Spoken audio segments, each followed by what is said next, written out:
We are continuing learning this week's Torah portion, which is Mishpatim. And it talks about practical laws. And this week's Torah reading has 53 of them, 53 practical laws, and they're all over the place. But most of the laws here are talking about monetary cases, but not all of them. So here we go. Okay, and we're going to learn from this book also, the book which is called Mitzvot Hashem, and there he brings what the laws are according to the final decision. So, but there's also a lot of implications that are in these laws which are not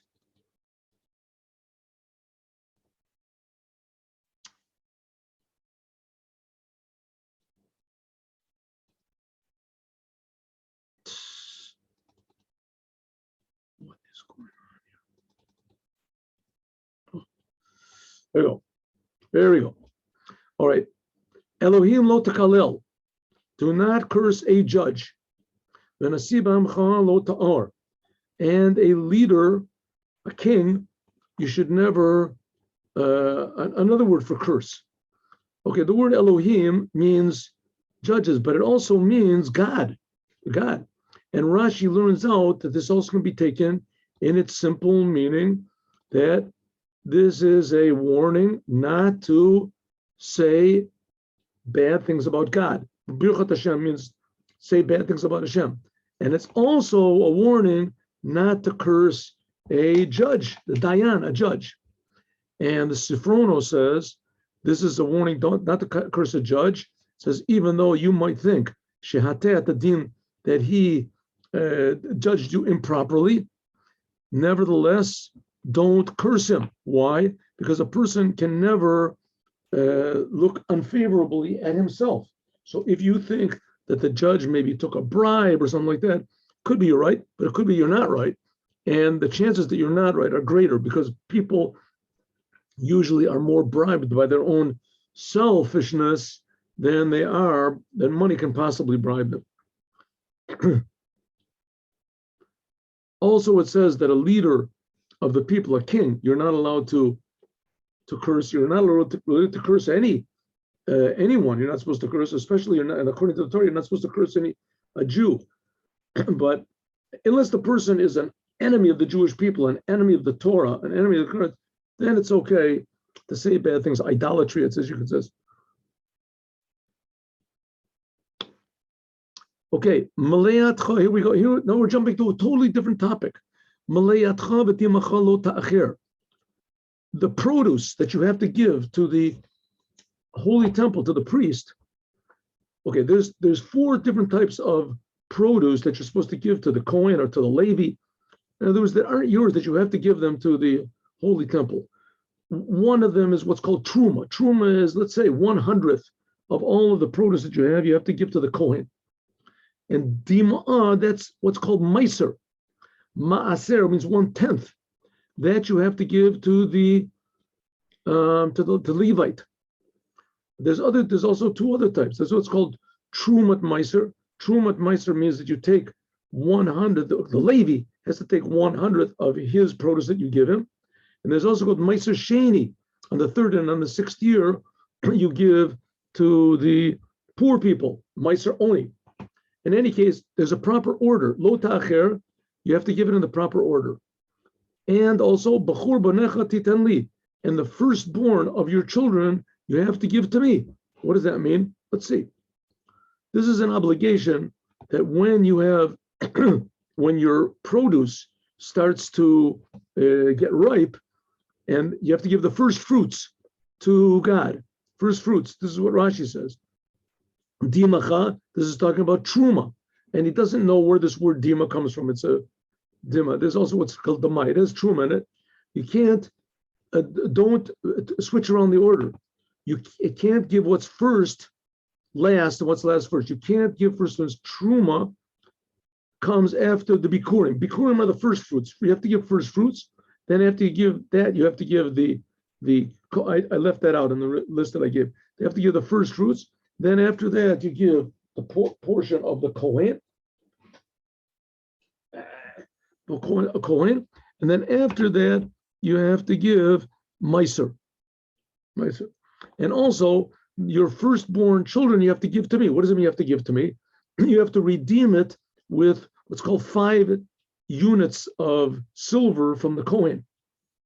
This is already, we already have another, this command was already given to us in another place, but it's only to tell us that it has to be in a proper order. And also the same thing it's going to say later on to tell you that it has to be done. The firstborn also applies to not just your children, that you have to redeem them, because it was like this. Really, originally, the firstborn of the family, they were supposed to be the priests. But after the sin of the golden calf, so God changed it. And he said, no, it's not going to be the priest anymore. It's going to be the tribe of Levi, because they didn't participate in the sin of the golden calf. So it says, just like a child, the firstborn child, you have to redeem him from the Kohen when he is 30 days old. So it says, Ben Chodesh Tifta. So the firstborn of an animal, you also have to give him within 30 days. And then after that, you give to the Kohen. That's what it comes to teach us. Here we have the Soforno, which says, Malayatcha, this is talking about the Truma, the Kohen's portion from the wheat. And Dimacha, he says that means the Kohen's portion from the wine. A different interpretation. It said, originally it was supposed to be that the firstborn worked in the Holy Temple, and then afterwards it was given to the Kohen. So now it's just another Kohen. You have to give to the Kohen the permission to redeem the firstborn from the Kohen. So now the Kohen, the firstborn, is no longer part the working in the Holy Temple. So he says he has to be redeemed. It's a commandment. This is the same thing you have to do to your ox, to your sheep. It says 7 days it will be with its mother, and on the 8th day you give it to me. What does that mean? It says that after 8 days, a baby that's born from a baby cow, a calf, or a baby sheep. What is it called? A baby sheep is a lamb. After 8 days, do you know that they're going to survive? And you give it to, like it says, a baby child. If he lasts for 30 days, then you know that he's going to live. But and that's for a child. And 8 days for an animal, then you know that he's going to continue living. That's called a nefel. It means that he'll die early. Anshe kodesh to you, and you be holy people to me. Ubasa that Treif lo tochelu, and meat of an animal that has not been slaughtered properly, don't eat. Throw it to the dog. It says not only in the field, it's just talking, it says Rashi, it's talking about anything. Why shouldn't the Jewish people eat animals that died on their own? There's very complicated laws of how to slaughter animals. Very complicated laws how it's to be. That what the laws regarding the knife, regarding how you use the knife, regarding exactly what you're supposed to cut, the way you're supposed to cut, you're not allowed to press, you're not allowed to stop in the middle. That's a very complicated laws. And although people who know ritual slaughtering, they have to know all these laws. So it says, why do we have to know all these laws? An animal that dies, you kill the animal, you eat it, what's the big problem? Or let's say you kill the animal properly, but one little thing was missing. So it says, no, if you're holy people, you have to do, even eating, you have to do exactly according to what it says in the Torah. Even more, Rashi says, if you eat food that's kosher, then if you holy and you refrain from eating food that is not kosher, then you're mine. But if you don't, right, if you eat lobsters and other things that I tell you that are forbidden, then you're not mine. This is God. That's a good enough reason for me to abandon you. Of course, God won't do it, but that's what it means. Anshe kodesh to you li. If you are holy, then you will be mine. That's what it says.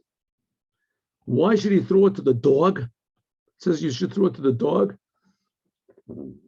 according to, he said, by the dogs, it says that when the Jewish people left Egypt, that no dog even sharpened his teeth. They didn't even show his teeth. A dog goes to the Jews. So there, God said, therefore, I'm going to give you your reward. The Soforno says a little bit different. He says that because the dog risks his life to save the sheep and the flocks, whatever, from wolves and other animals that come to kill it. So therefore, you should give the dog its proper reward.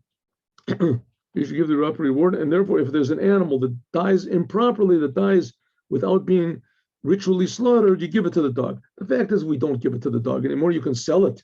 You can sell. It's permissible to sell. You can sell for dog food, but also you can sell it to non-Jews. This is very commonly done also outside of Israel. Outside of Israel, like in Argentina, they slaughter tremendous amounts of cattle over there. And one of the reasons they go outside is because if they don't slaughter it properly, so then the non-Jews buy it. How do the non-Jews slaughter their animals? They hit it over the head, they shoot it or something like that. It's not done at all according to Torah rules. They don't care about how they kill it. The main thing is that it's dead. So therefore, it's 100% permissible to sell to them. Next law, Lo tisa shem hashava. Do not take the name of God in vain.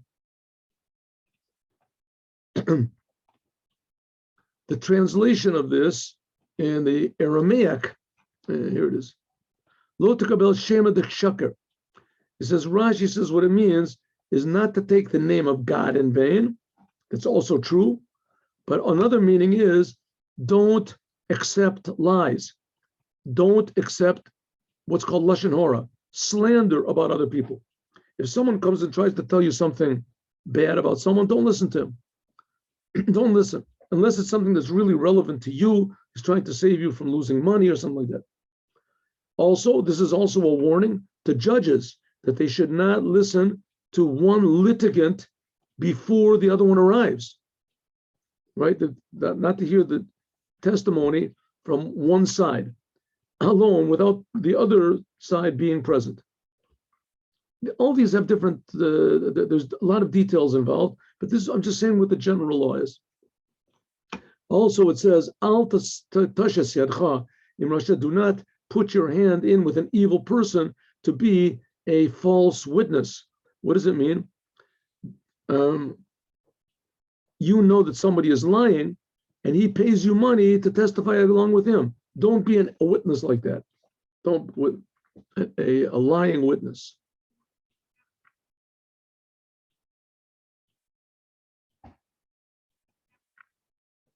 Here, the Soforno again, Rabbi Avadia from Soforno, he says, don't put your hand in with an evil person. What does it mean? To sign with him on a deed. It says in the Gemara, in Sanhedrin, the people of Jerusalem, they would never sign on a deed until they knew who was the second signature. It could be that the thing was really true, but if the other signature was a liar, a cheater, they wouldn't sign along with him. Labi eid chamas, what does it mean?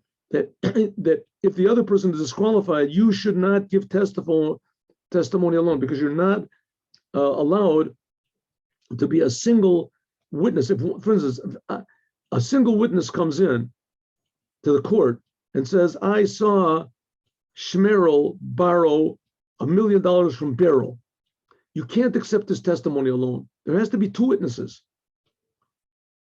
Because you can't take money from someone if there's only one witness alone. In other words, Shmerel says, I never loaned him a penny. And Beryl brings him one witness that says that he did. It's not good enough. It has to be, unless there's a deed with his name signed on it or something. Okay, here's an interesting law, a sentence that contradicts itself from the beginning to the end. Do not go after the majority to find someone guilty. And do not answer on an argument to incline it. After majority, you have to go. What's this mean? You shouldn't go after a majority, but you should go after a majority. What does this mean? You shouldn't answer on an argument. Also, the word argument is Reeve. It's spelled wrong. It should be Reish Yud Beit. It should be raised. Why is the Yud missing? Okay, of course, obviously it's not a mistake. So what's it talking about? It says, Rashi says, the rabbis say like this, all sorts of, in any case, what does it mean? I'll just explain it to you outside so that we don't take up a lot of time. If it is a capital punishment case, a murder case, a case where someone, if he's found guilty, will be put to death. So in such a case, you're not allowed to go after a majority of one. There has to be a majority of two. If in the court, 20 people say he's guilty, and 20 people say he's innocent, and 21 say he's guilty, he can't be found guilty. If it's a capital punishment case. That's what it means. Don't go after the majority, l'ra'ot, to find the person guilty. If it's a case which implies the death penalty, then you don't go after a majority of one, but a majority of two. On the other hand, you have to go after the majority. If it's a monetary case, then you go after a majority of one.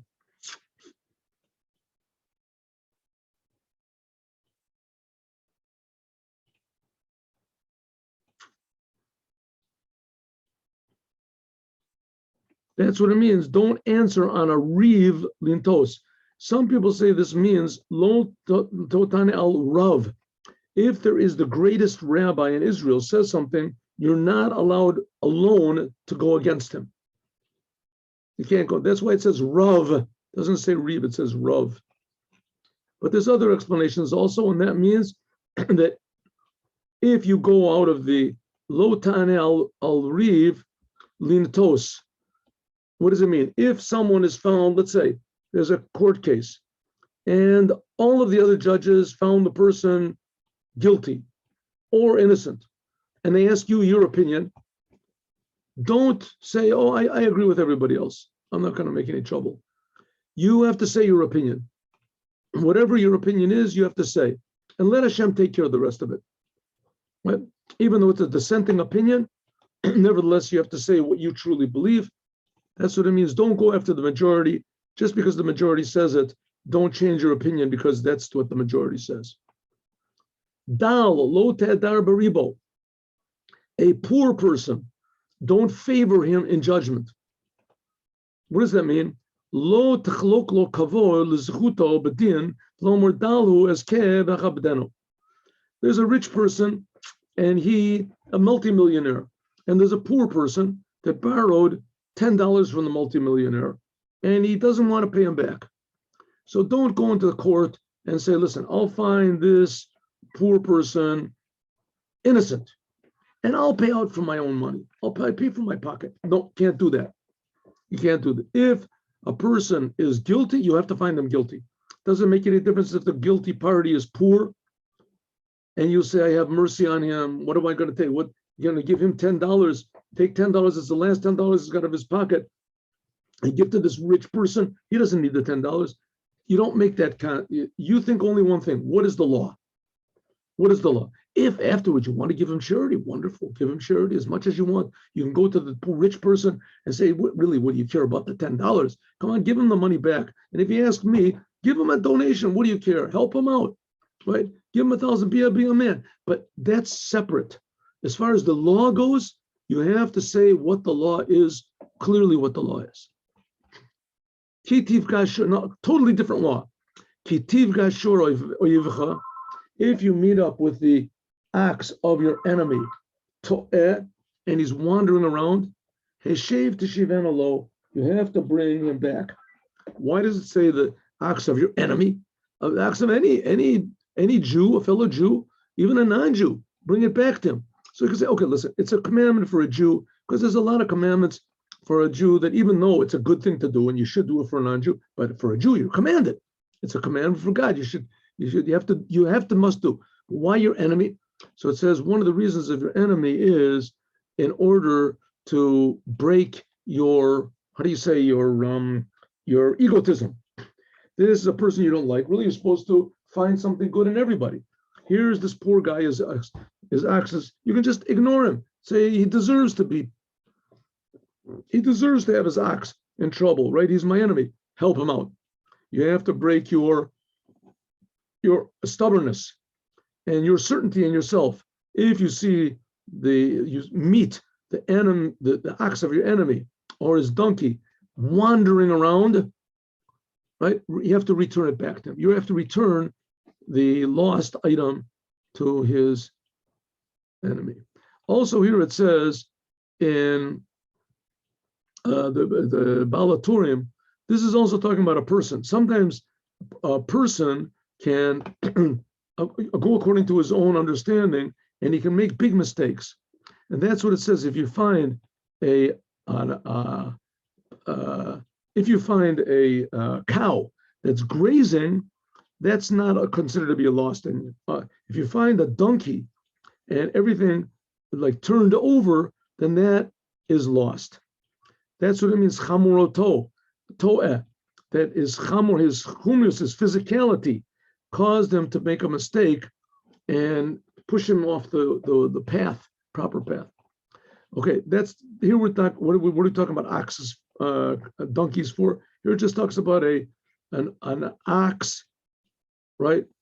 I'm sorry, an ox that's lost.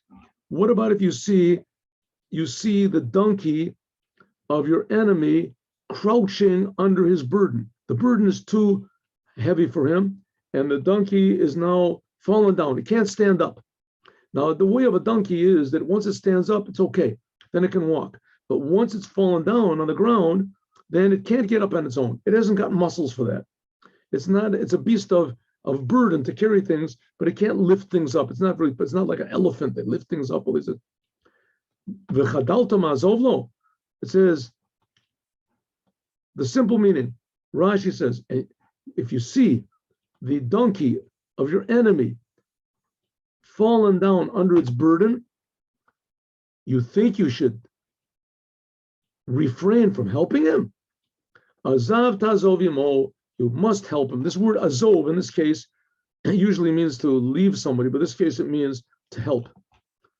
Rashi says, if you see the donkey of your enemy, this is key. It says Dilma, if, when.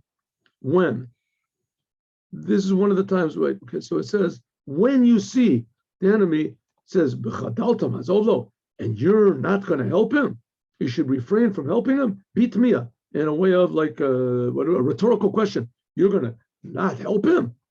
Azav tazovimo, you must help him. This word aziva means to help.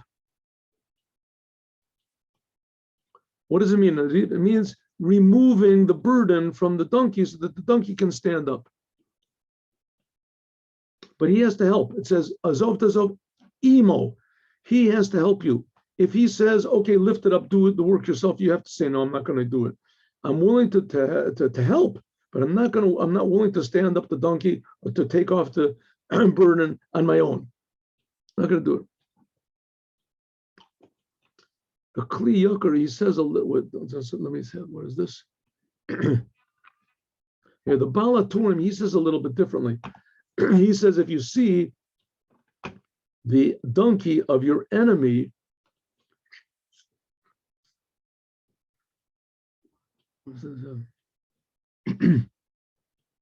he says that this is to be read simply.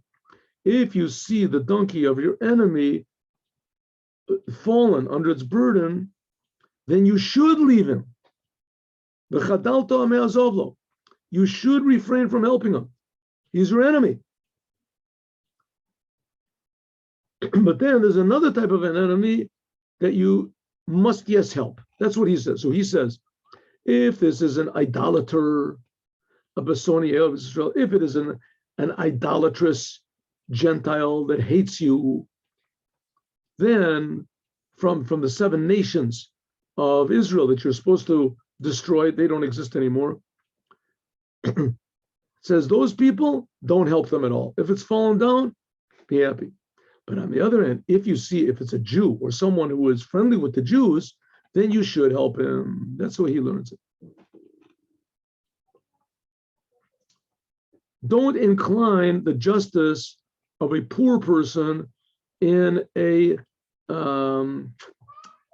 court case. Okay, we sort of learned this before, didn't we? But here it means, before it meant a dal, means a person that's poor.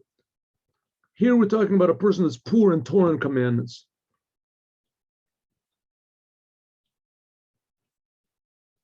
We'll see this, you'll see what it says over here.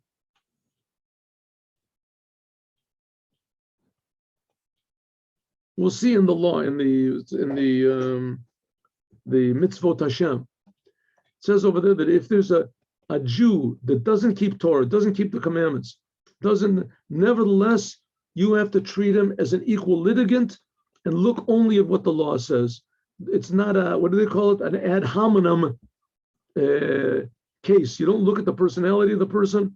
Sometimes you do if the person is a liar, but here you know that the person is not lying, right? You have witnesses and they say that Shmerel owes Beryl $10,000, and Beryl is a person that doesn't do Torah and commandments, and Shmerel is a person that does. Doesn't make any difference. You have to go according to the law. What the law says, the simple, he borrowed money. He has witnesses that he borrowed money. He has to pay back. Midvar sheker tirchak. Keep away from lies. V'naki v'tzadik al tarog. And a person that is clean and righteous, don't kill him. What does it mean? That if a person goes out of court and he's been found innocent in a case which is a capital punishment case, then don't bring him back to kill him. Kilo atzdik rasha. Because God said the fact that you found him innocent the first time, it wasn't a mistake. God said, I'm with him. I want, says, Ein alecha lachziro, don't bring him back to court because I didn't make you, put it in your mind to make him innocent in the first place.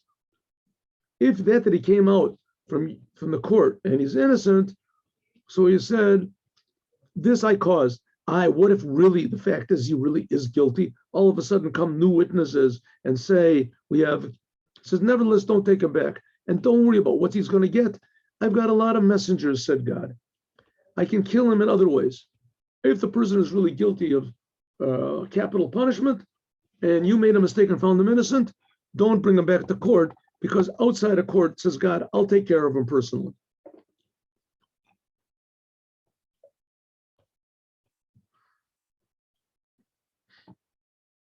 Here, the Soforno, he interprets it a little bit differently. Don't ever lie. Don't ever say in any way that a thing that could be interpreted improperly. You have to be very, very careful with your words. Maybe you can teach other people to lie others as well. Shochad lo tikach. Don't take bribes. Ki hashochad yaver pikchim v'yasalev divrei tzadikim. Because bribery, it blinds the clever and it makes crooked the words of the holy, the righteous. Now, there's a person that the Torah testifies on him that he is clever and he knows better and he's not going to lie and he's not going to cheat. You put a couple dollars in his pocket and all of a sudden the whole world looks different to him. And he's willing, he looks at things differently. This is especially for the judges. It says, even don't take a bribe, even to judge truthfully. How much more so to incline it to make a lie? Before the case, right? You know that this judge is under a lot of pressure, and you want him to judge justly. So you go and you put $10,000 into his bank account so that he won't be needing the money of the evil people so much. You did a big sin. You're not allowed to give presents to a judge. It says even because what if a person takes a bribe, even if he is a genius in Torah, if he takes a bribe, in the end his mind is going to go crazy, and he'll forget everything that he learns, and his eyes, it says, even his eyes won't be able to see. That's what it means. Shochad yaver pichim, that even his eyesight will go bad. A ger, a convert, don't pressure. We talked this before. Don't pressure him. You should know the souls of the ger, of the converts, of the converts. Convert also, like we said, means a temporary dweller, a foreigner, because you were foreigners in the land of Egypt. In a lot of places, the Torah, says Rashi, warns us about a convert, because in the past, he could have had a bad past. He could have done things that were totally against the Torah, whatever. But nevertheless, now he is converted. He's a totally different person. You know, because you yourself were wanderers, temporary. A ger means a convert, but it also implies something is also implied by a convert, that he's like a stranger. He's passing. This is not really his home. Wasn't born in the land where he is now. It says, therefore, you have to be very careful with him, because you know how it feels to be a displaced person. Okay, totally different law. Ready? 6 years you should plant your field and gather up all of your produce. And on the 7th year, you remove your hands and don't work on the land. And the land becomes ownerless. The poor people of your nation, they can eat, and whatever is left over, give to the animals in the field. This is what you have to do also for your vineyard and for your olives. In other words, the Shemitah year is a year where, so to speak, your fields don't belong to you anymore. They belong to everybody. There are many laws regarding this. Happens to be a Shemitah year that we're in now. Laws. I mean, you can't just let anybody come and trample down your grapes and wreck all of your fields, and etc. The produces, so you can put guards there. You can also sell to a certain degree that you give all your fruits to what's called the judicial court, to the court, and they can sell it for you, so that you don't become impoverished, because that's your only source of income. 6, not another commandment. That was every 7th year you have to rest. Also, every 7th day you have to rest. One of the 10 commandments. 6 days you have to do all of your work. On the 7th day you have to rest, in order that your ox, your donkey, and the maidservant, and the ger, and the convert. Some people say this refers to a ger toshav, even the non-Jew that lives in the land of Israel, but he accepts on himself 7 Noahide commandments. He is forbidden to do work for you. He can do whatever he wants to for himself. He can, light fire and cook anything. But for you, he's not allowed to do work. That's what it means. Everything that I told you, you should keep. But the name of other gods, you should not mention. It should not be even on your mouth, al picha. So therefore, all these gods of the other religions and things like that, you shouldn't say them. There's a question if you can say the names of the planets, because the names of the planets are all like Roman gods, as far as I know. Mars is the god of war, and Jupiter, I think, is the god of love or something, charity. And Mercury is the god of, travel, going fast. Venus, the god of beauty. Anyway, so that's a question if you can really say those words. But in general, they say it's okay, because it's these are the names which are given to the planets, even though they also happen to be. Now, in Hebrew, these planets also have names. They also have names. What a Jupiter is called Tzedek, and Mars is called Madim, and Venus is called Noga. Right? They also have their names. In any case, but for sure, the names of the church, that guy that they worship, forbidden to say that name. Forbidden to say that name. And the names of what is it, the Viking gods and this Norse gods. Also, he says even more. You shouldn't say to a person, "Wait for me. I'll meet you next to the church," or stand on the. Meet me on, Easter, or something like that. These are holidays of idolatry, and it's forbidden to use them, right, as a reference point or something in your speech. Also here it says that shouldn't be on your mouth, means that you should not make a partnership with a non-Jew that will cause him to swear by his God. Now it's a very interesting thing, because if you look in the Shulchan Aruch, there is a law, and I forget what chapter it was, but there it says that it's permissible. And it really learns a big merit on the non-Jews, because it says that these people, they don't know what they're doing. They don't know when they say, the name of JC or whatever it is, Yashkele, when they say, they were just told by their priest that this is God. They don't know any alternative. So therefore, if you make him swear by his God, whatever it is, and you say, you keep your promises, yes, I swear by, whatever his name, the Son and the Holy Ghost, something like that, that it is the truth that I will keep my promise. So he's really not intending idolatry. He's intending God, but he just uses the idolatrous terms that the priests or whatever tell him. He doesn't know any better. So there's two different opinions. That's the opinion of the Rashi and the opinion of the Shulchan Aruch, of the Shulchan Aruch. You can say, so what's the big deal? So you don't make the oath. He's making the oath. You're not allowed to. The non-Jews are our responsibility. We're not allowed to cause them also to do sins. 3 holidays you should serve in the year. I see we're not going to get to this book of the laws. Maybe we'll do it tomorrow.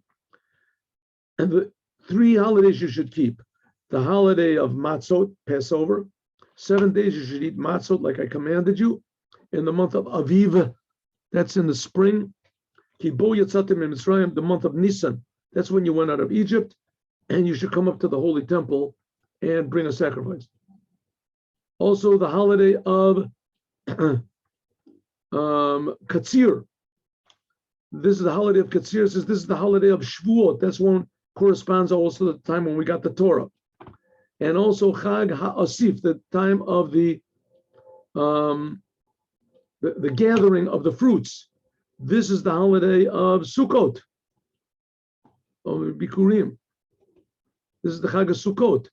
When the year goes out, when it's starting the new year, you gather all of your produce together. 3 times in the year, all of the males have to see the face of Adon Hashem, the master God. You have to see the master. In the Zohar, it says, who is the master God? Rabbi Shimon Bar Yochai. That's what it says. Because the tzaddikim also have the face of God, because they encourage people to do the Torah and the commandments. Stormy day. Don't bring the Pesach offering when you have chametz in your house, when you have unleavened bread in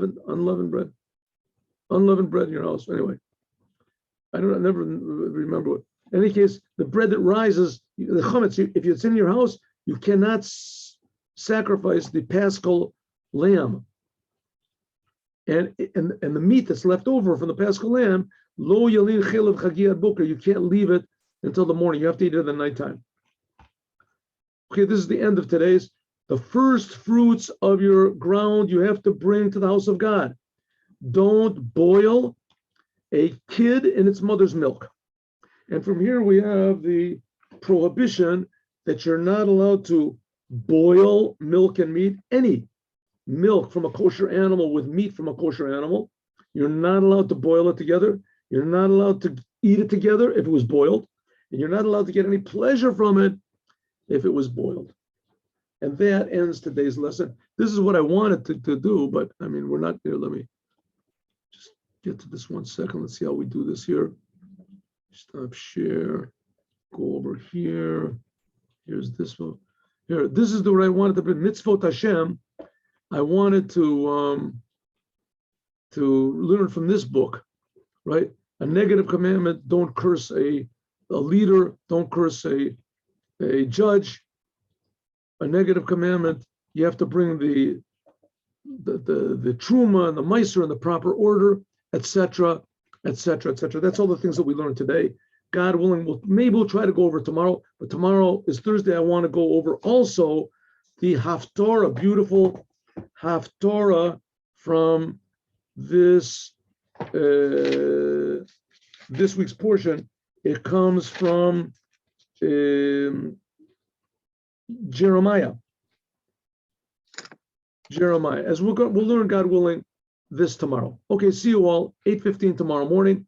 God bless you, and have a good day with Mashiach now.